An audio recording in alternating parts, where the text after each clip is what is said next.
വസിക്കുന്നു. ആമേൻ.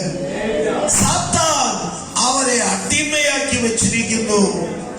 നന്മ ചിന്തിക്കാൻ, പ്രവർത്തിക്കാൻ ആഗ്രഹമുണ്ട്, പക്ഷെ പറ്റുന്നില്ല. പക്ഷെ അഭിഷേകം വന്നാൽ നമ്മൾ ജയാളികളായി മാറും. ഹല്ലേലൂയ. അഭിഷേകത്തിന്, പരിശുദ്ധാത്മാവിന് മറ്റൊരു പേര് ആശ്വാസപ്രദൻ എന്നാണ്. മലയാള ഭാഷയിൽ മാത്രമേ പരിശുദ്ധാത്മാവിന് കാര്യസ്ഥൻ എന്ന ട്രാൻസ്ലേഷൻ ഉള്ളൂ. ബാക്കി എല്ലാ ഭാഷകളിലും ആശ്വാസപ്രദൻ എന്നാണ് പരിശുദ്ധാത്മാവിനെ കുറിച്ച് പറയുന്നത്.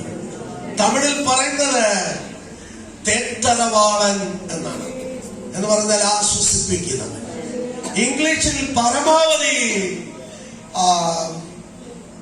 ഭാഷകളിൽ, ഇംഗ്ലീഷിൽ വ്യത്യസ്തമായ ട്രാൻസ്ലേഷൻ ഉണ്ട്.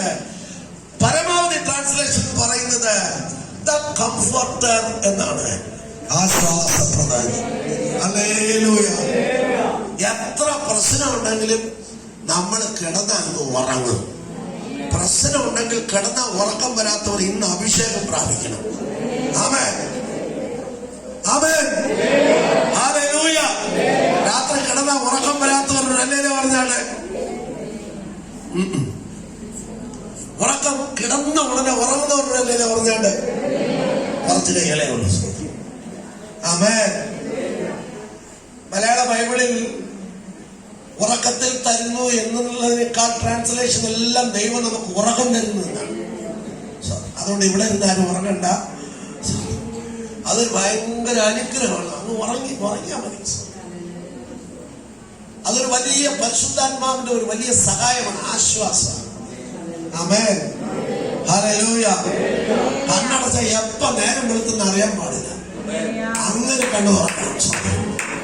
അങ്ങനെ ഉറങ്ങുന്നവർ ഭാഗ്യവാന്മാരാണ്. എല്ലാ കാലത്തും അങ്ങനെയുള്ള ഉറക്കം കിട്ടാറില്ല. ഒരു ഉറക്കത്തിന് വേണ്ടി ഗുളിക കഴിച്ചിട്ട് വിഷമിക്കുന്ന ആൾക്കാർ ഇഷ്ടം പോലെ ഉണ്ട്. പക്ഷെ ദൈവം നമ്മെ അനുഗ്രഹിച്ച്. ആമേൻ. ആശ്വാസപ്രദൻ. ഞാൻ ഒരു കാര്യം പറയാം. വെള്ളത്തിൽ എത്ര പേർക്ക് നീന്താൻ അറിയാം? നമ്മുടെ സാധാരണ വെള്ളത്തിൽ നീന്തുന്നേക്കാളും കടലിൽ നീന്താൻ എളുപ്പമാണ്. കാരണം കടലിലെ വെള്ളം ഡെൻസിറ്റി കൂടിയ വെള്ളമാണ്, സാന്ദ്രത കൂടിയ വെള്ളമാണ്. ഈ വെള്ളത്തിൽ നീന്താനും അറിഞ്ഞൂടാത്ത ആൾക്കാർ ഇഷ്ടം പോലെ ഉണ്ട്. എനിക്ക് വെള്ളത്തിൽ നീന്താൻ അറിഞ്ഞൂടാ. ആ നേരത്തെ ഞാൻ പേടിക്കുകയാണ്. പക്ഷെ വെള്ളത്തിൽ ഇറങ്ങാനാണ് വലിയ പേടിയൊന്നുമില്ല. ഈ വെള്ളത്തിൽ നീന്തുന്നവർ ചെയ്യുന്ന ഒരു പരിപാടി എന്തെന്നറിയാമോ? നമ്മെ കീഴ്പ്പെടുത്താൻ നോക്കുന്ന വെള്ളത്തെ ആടിച്ച് കീഴ്പ്പെടുത്തും. രണ്ട് കൈ കൊണ്ട് ആടിച്ച് കീഴ്പ്പെടുത്തും. രണ്ട് കൈ കൊണ്ട് മാത്രമല്ല, രണ്ട് കാൽ കൊണ്ട് എന്ത് ചെയ്യും? വെള്ളം പറയുന്നു ഞാൻ നിന്നെ ഇപ്പൊ മുക്കും. നമ്മൾ പറയും ഇല്ല, ഞാൻ നിന്നെ മുക്കും. എന്ത് പാടെന്നറിയാമോ? അരമണിക്കൂർ നീന്തി കഴിയുമ്പോ നമ്മുടെ കാലും കൈയും എല്ലാം തളരും. ശരിയല്ലേ? കുറച്ചു സമയമൊക്കെ മുഷ്ടി പിടിച്ച് നിൽക്കാം.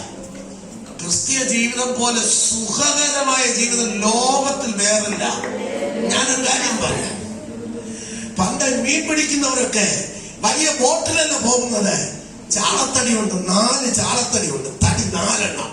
അവർ നീളത്തിൽ വെച്ച് അവർ ഉണക്കും. ഉണക്കിയിട്ട് വൈകുന്നേരം ആകുമ്പോ മീൻ പിടിക്കാൻ സമയത്തിന് 4 അറ്റവും പിടിച്ചു വെച്ച് എന്ത് ചെയ്യും? കെട്ടും.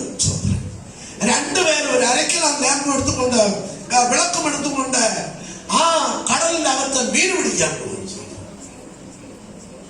ഈ വെള്ളം തടിയുടെ ഇടയ്ക്ക് കൂടെ ഇടിച്ച് കയറും, സൈഡിൽ കൂടെ കയറും. പക്ഷേ വലിയ കപ്പൽ മുങ്ങിയാലും ഈ ചാളത്തടി പോകില്ല. ആ കരകളടിച്ച് കത്താൻ സ്വന്തം വലിയ കപ്പലുകൾ മുങ്ങി താഴെ പോയാലും ഈ ചാളത്തടി മുങ്ങില്ല. എന്തെന്നറിയാമോ? ചാളത്തടിക്ക് ഡെൻസിറ്റി കുറവാണ്, അതിന്റെ വെയിറ്റ് കുറവാണ്.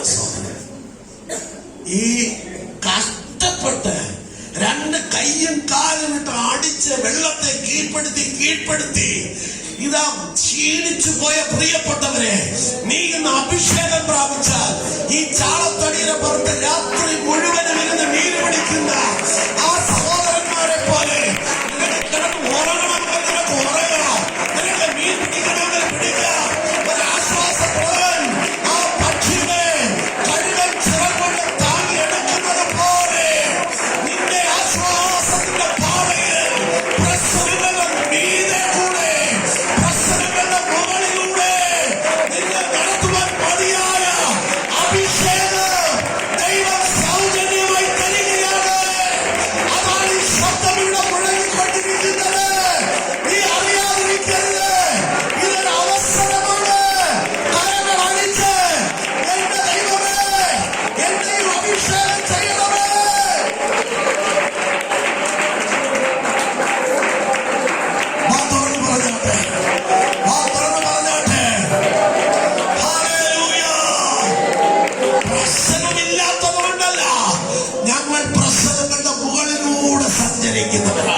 പറയുന്ന അതരങ്ങളാലും പറയുന്ന അതരങ്ങളാലും അന്യഭാഷയിലും അവൻ ഈ ജനത്തോട് സംസാരിക്കും. ഇതാകുന്നു സ്വസ്ഥത. ക്ഷീണിച്ചിരിക്കുന്നവനെ സ്വസ്ഥത കൊടുപ്പിൻ. ഇതാകുന്നു വിശ്രാമം എന്ന് അവൻ അവരോട് അരുളി ചെയ്തു എങ്കിലും കേൾപ്പാൻ അവർക്ക് മനസ്സില്ലായിരുന്നു. പള്ളിക്കാർക്ക് കേൾക്കാൻ മനസ്സിലായി.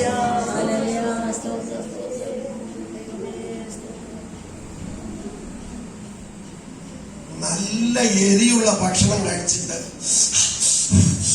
എന്ന് പറഞ്ഞിട്ടുള്ള എത്ര പേരുണ്ട്? കൈവെക്ക്. നമ്മുടെ ചില ആൾക്കാർ മുളവേ കണ്ടിട്ടില്ലാത്തവർക്ക് എല്ലാവർക്കും ഒരു മുടങ്കൊല്ലി മുളവ് ആരെങ്കിലും ഒന്ന് സംഘടിപ്പിച്ചു കൊടുക്കണം. ചവച്ചു നോക്കട്ടെ.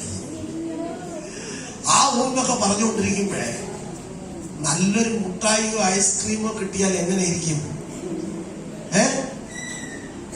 ആ എരിയെല്ലാം മാറി ഭയങ്കര സ്വസ്ഥത ഉണ്ടാകുന്നത് പോലെ അഭിഷേകം പ്രാപിച്ചവരെ എന്റെ ദൈവം ആശ്വാസത്തിന്റെ പാതയിൽ നടത്തുകയാണ്. പ്രശ്നം വരുമ്പോൾ അന്യഭാഷയിൽ നിറഞ്ഞ് നീ പ്രാർത്ഥിക്കണം. ഇവിടെ എന്താണ് പ്രശ്നം? ഇവിടെ എന്താണ് പ്രശ്നം?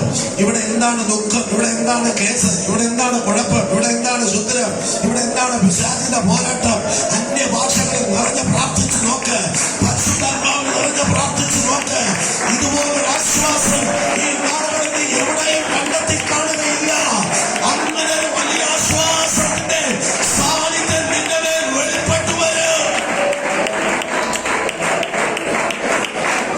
ആദ്യ നൂറ്റാണ്ട് സഭയിലെ ഒരു വലിയ പ്രശ്നമുണ്ടായി.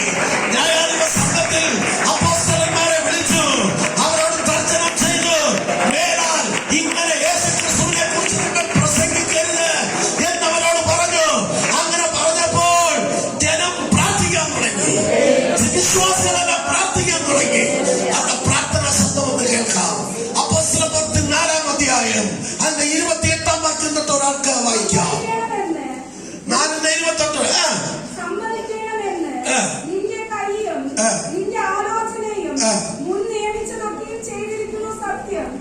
ഇപ്പോഴോ